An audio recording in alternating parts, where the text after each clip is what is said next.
നമുക്ക് Oman explore ചെയ്താലോ? ഇന്ന് നമ്മൾ എത്തിയിരിക്കുന്നത് ഒമാനിലെ ഏറ്റവും പഴയ മാർക്കറ്റുകളിൽ ഒന്നായ മദ്രാസ് സൂക്കിലാണ്. ഈ സൂക്ക് നൂറ്റാണ്ടുകൾ പഴക്കമുള്ള ഹിസ്റ്ററിയുള്ള ഒരു ട്രഡീഷണൽ മാർക്കറ്റാണ്. ഇതിനെ മസ്കറ്റിന്റെ breath of heart historical place എന്നും പറയപ്പെടുന്നു. അപ്പോൾ ഒമാൻ എക്സ്പ്ലോറിന്റെ ഫസ്റ്റ് എപ്പിസോഡ് നമുക്ക് മദ്രയിൽ നിന്ന് തന്നെ സ്റ്റാർട്ട് ചെയ്യാം. പഴയ കാലത്ത് ഒമാൻ ഒരു വലിയ ട്രേഡിംഗ് ഹബ്ബായിരുന്നു. India, Africa, China, even Europe പോലുള്ള രാജ്യങ്ങളിൽ നിന്ന് വരുന്ന മർച്ചൻസ് ഇവിടെ ഗുഡ്സ് എക്സ്ചേഞ്ച് ചെയ്തിരുന്നത് ഈ മത്ര പോർട്ട് വഴിയാണ്. ഇന്ന് നിങ്ങൾ കാണുന്ന ഈ ചെറിയ വഴികളും ഷോപ്പും ഒക്കെ ഒരു ഹിസ്റ്ററി ക്യാരി ചെയ്യുന്നവയാണ്. അതിനാലാണ് ഇന്നും അവിടെ നിങ്ങൾക്ക് കാണാൻ കഴിയുന്നത് perfumes, traditional Omani items, antique handicrafts, spices തുടങ്ങിയവയെല്ലാം. അതുകൊണ്ടാണ് ഇന്നും ഈ സൂക്കിന്റെ ഓരോ വഴികളിലും ഒരു പഴയ കാലത്തിന്റെ ശബ്ദം കേൾക്കാൻ കഴിയുന്നത്. ഈ ചെറിയ നാരോ ലൈൻസിൽ കടക്കുമ്പോൾ തന്നെ സ്പൈസസിന്റെ മണവും ഫ്രാഗ്രൻസിന്റെ ഗന്ധവും ട്രഡീഷണൽ ഒമാനി പെർഫ്യൂംസിന്റെ ഫ്രീഗ്രൻസും നിങ്ങളെ മറ്റൊരു ലോകത്തേക്ക് കൊണ്ടുപോകും. സൂക്കിൽ കയറുമ്പോൾ തന്നെ ശ്രദ്ധേയാവുന്നത് ഈ സ്ട്രക്ചർ തന്നെയാണ്. ഹിസ്റ്ററി പറയുന്നത് എങ്ങനെയാണ്? Wooden roofing, narrow alleys. ഇത് ഡിസൈൻ ചെയ്തത് ഹീറ്റ് കുറയ്ക്കാനും ഇൻസൈഡ് കൂൾ അറ്റ്മോസ്ഫിയർ മെയിൻറ്റെയിൻ ചെയ്യാനും എന്നാണ്. ഇവിടെയുള്ള ഓരോ വഴികളും ഇന്റർനാഷണലി മിസ്സു പോലെയാണ് പണിതിരിക്കുന്നത്. പഴയ കാലത്തെ ഔട്ട്സൈഡേഴ്സിനെ കൺഫ്യൂസ് ആക്കാൻ വേണ്ടിയാണ് ഇങ്ങനെ ഡിസൈൻ ചെയ്തിരിക്കുന്നു എന്നും പറയപ്പെടുന്നു. മദ്രാസ് സൂക്കിന്റെ പ്രത്യേകത എന്തെന്നാൽ ഇവിടെയുള്ള ഓരോ ഷോപ്പിനും ഒരു സ്റ്റോറിയുണ്ട്. ചില ഷോപ്സ് ജനറേഷൻസായി സെയിം ഫാമിലി റൺ ചെയ്യുന്നവയാണ്. അതുമാത്രമല്ല ഒമാനി ഫ്രാഗ്രൻസ്, അതായത് കുന്തുരുക്കം, ഇത് ഒമാന്റെ ഏറ്റവും ഫേമസ് എക്സ്പോർട്ട് ഐറ്റത്തിൽ ഒന്നായിരുന്നു. പഴയകാലത്ത് ഇത് ഗോൾഡ് പോലെ വിലപ്പെട്ടതുമായിരുന്നു. പെർഫ്യൂംസ്, എസ്പെഷ്യലി അത്തർ ബേസ്ഡ് പെർഫ്യൂംസ്, ആൽക്കഹോൾ ഇല്ലാതെ ട്രഡീഷണൽ രീതിയിൽ തയ്യാറാക്കുന്നവയായിരുന്നു ഇവയെല്ലാം തന്നെ. മദ്രാസ് സൂക്കിന്റെ ഏറ്റവും ശ്രദ്ധേയമായ ഒരു സിംബലാണ് ഒമാനി കഞ്ച. ഇത് ഒരു വെപ്പൺ മാത്രമല്ല, ഒമാന്റെ ഐഡന്റിറ്റി തന്നെയാണ്. Silver jewellery. ഒമാനി കൾച്ചറിൽ വുമൻസ് ട്രഡീഷണലായി ഉപയോഗിച്ചിരുന്നത് ഹെവി സിൽവർ ഓർണമെന്റ്സുകളായിരുന്നു. സ്റ്റോൺ വർക്ക് ജ്വല്ലറി, ബ്രൈഡൽ സെറ്റുകൾ, അതിനോടൊപ്പം തന്നെ ഇയറിംഗ്സ്, ബാംഗിൾസ്, ബ്രേസ്ലെറ്റുകൾ, വ്യത്യസ്ത ഡിസൈനുകൾ ഇവിടെ ലഭ്യമാണ്. ഇവിടെ കയറുന്ന നിമിഷം തന്നെ നമ്മൾ ഇന്ത്യയുടെ പഴയ മാർക്കറ്റിലേക്കാണ് പോയതെന്ന് തോന്നും. ചെറിയ ചെറിയ കടകൾ, നിറങ്ങൾ കൊണ്ട് നിറഞ്ഞ സാധനങ്ങൾ എല്ലാം ഒരു പ്രത്യേക അനുഭവം നൽകുന്നവയാണ്. ഒമാനിലെ നഗരജീവിതത്തിന്റെ തിരക്കുകളിൽ നിന്ന് ഒരു ചെറിയ ഇന്ത്യയെ ഓർമ്മിപ്പിക്കുന്ന ഇടം കൂടിയാണ് മദ്രാസ് സൂക്ക് എന്നത്. പുറത്തുനിന്ന് നോക്കിയാൽ ഒരു സാധാരണ മാർക്കറ്റ് പോലെ തോന്നുന്നു എങ്കിലും പക്ഷേ അകത്ത് കയറുമ്പോൾ നിറങ്ങളും ശബ്ദങ്ങളും സംസ്കാരവും ചേർന്ന ഒരു വേറിട്ട ലോകം തന്നെ തുറക്കുന്നു. ചെറിയ ചെറിയ വഴികളായി പിരിഞ്ഞ കടകൾ, ഓരോ ഷോപ്പും വ്യത്യസ്ത കഥകൾ പറയുന്ന പോലെ ഫീലാകും. വില കുറഞ്ഞ ചെറിയ സാധനങ്ങളിൽ നിന്ന് കാഴ്ച കവർന്നെടുക്കുന്ന പല സാധനങ്ങളും ഇവിടെ ലഭ്യമാണ്. ഇതോടൊപ്പം ഹാൻഡിക്രാഫ്റ്റിന്റെ ഒരു ലോകം തന്നെ ഇവിടെ തുറക്കുന്നു. പ്രസ് ലാമ്പുകൾ, വുഡൻ കാർവിങ്സ്, കലാപരമായ ഷോ പീസുകൾ, ഹോം ഡെക്കോർ ഐറ്റംസ്, ഓരോന്നും ഓരോ സംസ്കാരത്തിന്റെ സ്പർശനം നൽകുന്നവയാണ്.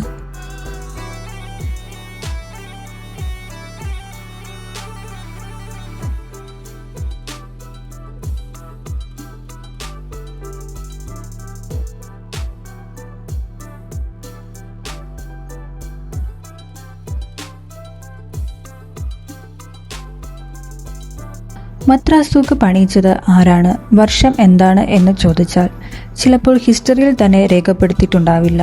കാരണം മദ്രാസ് സൂക്ക് ഒരു ദിവസം പണിയിച്ച മാർക്കറ്റല്ല. ഇത് നൂറ്റാണ്ടുകൾക്കിടയിൽ സ്വാഭാവികമായി വളർന്നു വന്നതാണ്. മസ്കറ്റിന്റെ മദ്ര തുറമുഖത്ത് ചുറ്റുമായി വ്യാപാരികൾ വന്നുകൊണ്ടിരുന്നതോടെ ചെറിയ വ്യാപാര കേന്ദ്രം ക്രമേണ വലിയ സൂക്കായി മാറി. ഏകദേശം 200-300 വർഷങ്ങൾക്ക് മുമ്പ് ഇത് കൂടുതൽ വികസിപ്പിച്ചു. പിന്നീട് ഒമാൻ സർക്കാർ ഇത് പുനർനിർമ്മിക്കുകയും നവീകരിക്കുകയും ചെയ്തു. സിമ്പിളായി പറഞ്ഞാൽ മദ്രാസ് സൂക്കിന് ഒരു കൃത്യമായ സ്ഥാപിത വർഷമോ ഒരൊറ്റ സ്ഥാപിതനോ ഇല്ല. ഇത് നൂറ്റാണ്ടുകൾക്കിടയിൽ വ്യാപാര പ്രവർത്തനങ്ങളിലൂടെ സ്വാഭാവികമായി വികസിച്ച ഒരു പരമ്പരാഗത മാർക്കറ്റാണ്. ഇവിടുത്തെ ഷോപ്പുകളിൽ കയറുമ്പോൾ കസ്റ്റമേഴ്സിനോടുള്ള അപ്രോച്ച് വളരെ സോഫ്റ്റ് ആയിരുന്നു. അതുമാത്രമല്ല, വളരെ ബഡ്ജറ്റ് ഫ്രണ്ട്ലി ആയിട്ടുള്ള സാധനങ്ങൾ മുതൽ പ്രീമിയം ക്വാളിറ്റിയിലുള്ള സാധനങ്ങൾ വരെ ഇവിടെ അവൈലബിൾ ആണ്. അതുമാത്രമല്ല ചില ഷോപ്പിൽ നമുക്ക് ബാർഗിൻ ചെയ്ത് സാധനം മേടിക്കുവാനും സാധിക്കും. ബാർഗിൻ ഇവിടെ വളരെ കോമൺ ആണ്.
ആദ്യകാലത്ത് ഈ മാർക്കറ്റ് വ്യാപാരികൾക്ക് സാധനങ്ങൾ കൈമാറുവാനും നൽകുവാനുമുള്ള ഒരു പ്രധാന കേന്ദ്രമായിരുന്നു.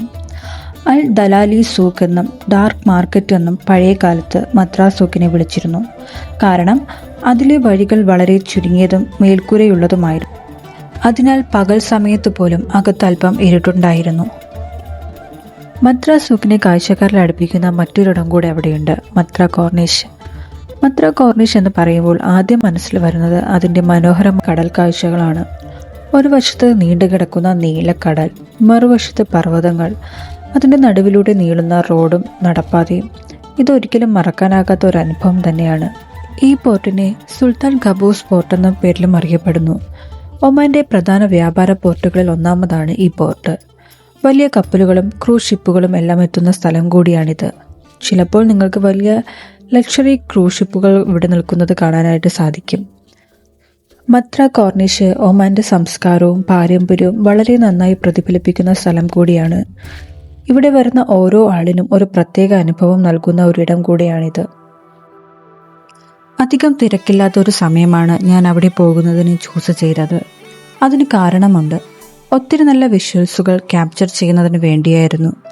തിരക്ക് കൂടുന്നതനുസരിച്ച് ഇവിടെ ഫോട്ടോസുകളും വീഡിയോസുകളും എടുക്കുന്നതിന് കുറച്ച് റെസ്ട്രിക്ഷൻ ഉണ്ടായിരുന്നു. കോർണിഷിന് ചുറ്റുമായിട്ട് നടപ്പാതയുണ്ടായിരുന്നു. കാഴ്ചകൾ കണ്ട് ആസ്വദിച്ച് അതുവഴി നടക്കാൻ വളരെ മനോഹരമായിരുന്നു.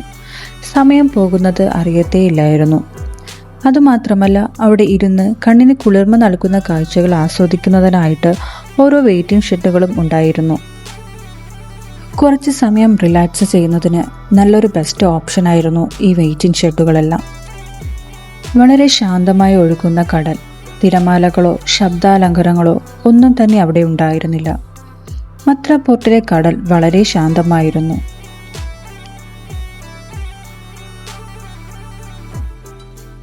ഇവിടെ വന്നു കഴിഞ്ഞാൽ സമയം പോകുന്നത് അറിയത്തേയില്ലായിരുന്നു. നല്ല ഫോട്ടോസുകളും വീഡിയോസുകളും എടുക്കുന്നതിന് നല്ലൊരു ബെസ്റ്റ് ഓപ്ഷൻ തന്നെയായിരുന്നു ഈ പ്ലേസ്.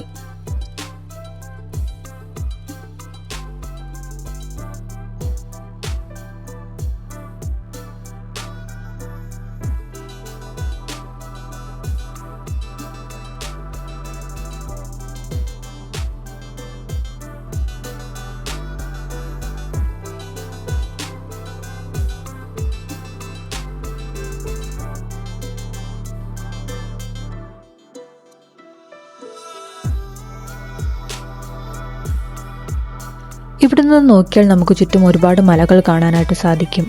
ആ മലകൾക്കിടയിൽ ഒരു കടൽ. വളരെ മനോഹരമായിരുന്നു ആ കാഴ്ച കാണാനായിട്ട്. കടലിനെ കുറച്ചും കൂടെ മനോഹരമാക്കുന്നതിന് വേണ്ടിയിട്ട് അവിടെ ഒരു ക്രൂസ് ഷിപ്പ്. ഈ ഷിപ്പ് ഒമാൻ സുൽത്താൻ്റെ ഷിപ്പാണെന്നാണ് പറയപ്പെടുന്നത്. ക്രൂസ് ഷിപ്പ് മാത്രമല്ല, royal Oman police coast guard ship നമുക്കിവിടെ കാണാനായിട്ട് സാധിക്കും. അതിരാവിലെ ഇവിടെ വന്നു കഴിഞ്ഞാൽ ഫിഷിംഗ് ബോട്ടുകൾ കാണാനായിട്ട് സാധിക്കും. അതുമാത്രമല്ല, പുറത്തെ മാർക്കറ്റിനെ അപേക്ഷിച്ച് വളരെ ന്യായമായ വിലയ്ക്ക് ഫിഷുകൾ മേടിക്കുവാനും സാധിക്കും. അതിരാവിലെയും ഈവനിങ് ടൈമുമാണ് ഇവിടെ നല്ല തിരക്കുകൾ കാണപ്പെടുന്നത്. മറ്റ് സമയങ്ങളിൽ അധികം തിരക്ക് കാണാറില്ല.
ഇനി നമുക്ക് പോർട്ടിനുള്ളിലെ കാഴ്ചകൾ കാണാം.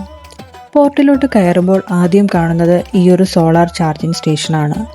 സോളാർ കൊണ്ട് പണിതിരിക്കുന്ന ഒരു ഇരിപ്പിടം. ഇവിടെ ഇരുന്ന് നമുക്ക് ഫോണുകൾ ചാർജ് ചെയ്യാനായിട്ട് സാധിക്കും.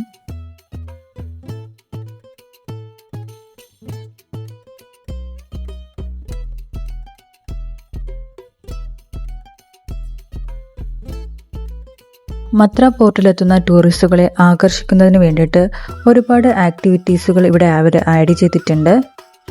ടൂറിസ്റ്റുകളെ ഏറ്റവും കൂടുതൽ ആകർഷിക്കുന്ന ആക്ടിവിറ്റികളിൽ ഒന്നാണ് ഡോൾഫിൻ വാച്ചിങ്. രാവിലെ കടലിൽ ബോട്ടിൽ പുറപ്പെട്ടാൽ സ്വാഭാവിക ആവാസ വ്യവസ്ഥയിൽ കളിച്ചു തുള്ളുന്ന ഡോൾഫിനുകളെ വളരെ അടുത്തു നിന്ന് കാണാനായിട്ട് സാധിക്കും. ഏകദേശം 2 മണിക്കൂർ നീളുന്ന ഈ യാത്ര അറേബ്യൻ കടലിന്റെ മനോഹര കാഴ്ചയും തണുത്ത കടൽക്കാറ്റും ചേർന്നൊരു വ്യത്യസ്ത അനുഭവമാണ് നൽകുന്നത്. ഡോൾഫിൻ വാച്ചിനൊപ്പം സ്നോർക്കലിംഗും ഇവിടെ ഏറെ പ്രശസ്തമാണ്. പ്രത്യേക സ്നോർക്കലിംഗ് റിയർ ഉപയോഗിച്ച് കടലിനടിയിൽ പാറകളും നിറഞ്ഞു നിൽക്കുന്ന സമുദ്രജീവികളും കാണാൻ കഴിയുന്നത് ടൂറിസ്റ്റുകൾക്ക് ഒരു വലിയ ആകർഷണമാണ് നൽകുന്നത്. ഇതുകൂടാതെ കോസ്റ്റ് ലൈൻ സൺസെറ്റും ക്രൂസ് യാത്രകൾ വഴി മത്രയുടെ തീരങ്ങളും സൂര്യാസ്തമയവും ബോട്ടിൽ നിന്ന് ആസ്വദിക്കാം. കടലിന്റെ നടുവിൽ നിന്ന് കാണുന്ന ഒമാന്റെ മലനിരകളും പഴയ തുറമുഖങ്ങളും ഒരുപാട് മനോഹരമായ അനുഭവം നമുക്ക് നൽകും. ഇതുമാത്രമല്ല, അഡ്വഞ്ചർ ഇഷ്ടപ്പെടുന്നവർക്ക് ഗെയിം ഫിഷറിംഗ് ട്രിപ്പുകളും ഇവിടെ ലഭ്യമാണ്. പ്രത്യേക ഫിഷറിംഗ് ബോട്ടുകളും ഉപകരണങ്ങളും ഉപയോഗിച്ച് മണിക്കൂറുകൾ നീണ്ടു നിൽക്കുന്ന മീൻപിടുത്ത യാത്രയിൽ പങ്കെടുക്കാനായിട്ട് സാധിക്കും. ഈ ആക്ടിവിറ്റീസുകളുടെ കൂടുതൽ ഡീറ്റെയിൽസ് കാണുന്നതിനായിട്ട് ഡിസ്ക്രിപ്ഷൻ ബോക്സ് ചെക്ക് ചെയ്യുക.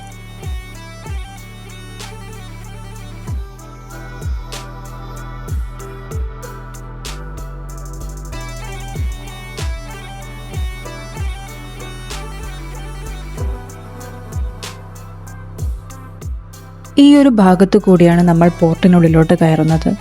പലരും മത്ര പോർട്ടിൽ വന്ന് ചുറ്റും നടന്ന് കണ്ടിട്ട് തിരികെ പോകും. ഈ ഒരു ഭാഗത്തു കൂടി നമ്മൾ ഉള്ളിൽ വരുന്നത് ആരും അധികം നോട്ടീസ് ചെയ്യാറില്ല.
കോർണിഷ് വഴി നടക്കുമ്പോൾ നിങ്ങൾക്ക് പല ചെറിയ ചെറിയ ഷോപ്പുകളും റെസ്റ്റോറൻറ്റുകളും കാണാനായിട്ട് സാധിക്കും. പുറത്തെ ചൂടിൽ നിന്ന് കുറച്ച് സമയം റിലാക്സ് ചെയ്യാനായിട്ട് അടുത്തുള്ള ഒരു KFCയിൽ തന്നെ കയറി. ഉള്ളിൽ കയറിയപ്പോൾ അവിടുത്തെ ആംബിയൻസും അറ്റ്മോസ്ഫിയറും ഒരുപാട് ഇഷ്ടപ്പെട്ടു. റിലാക്സ് ചെയ്യാനായിട്ട് കയറിയ ഇടം നല്ല പ്ലേസ് തന്നെയായിരുന്നു.